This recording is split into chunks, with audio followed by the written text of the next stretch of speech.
ذنوب الخلوات أحرقت القلوب يا شباب.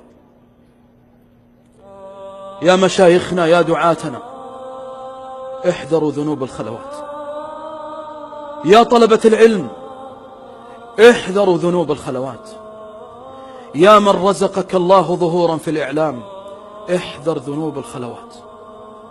يا من أعطاك الله جل وعلا تميزا وجمالا ومالا وعطاء، احذر ذنوب الخلوات.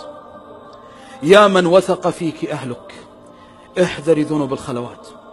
يا حافظة القرآن، احذري ذنوب الخلوات.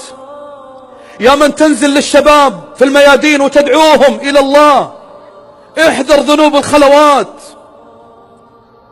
نسأل الله جل وعلا أن لا يفتننا بأعمالنا، وأن يجعل أعمالنا وأعمالكم خالصة لوجهه الكريم.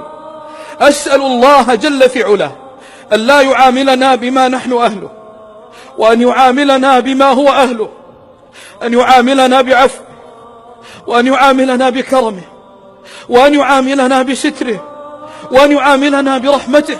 فما بنا والله طاقة على عذاب الله، ما بنا والله طاقة أن نلقى الله يوم القيامة فيقول الله: يا عبدي فعلت كذا ليقال أنك كذا وكذا، قرأت القرآن ليقال قارئ، ودعوت ليقال داعية، وأخذت بيد الناس ليقال أنك رحيم، وجاهدت في سبيل الله ليقال مجاهد.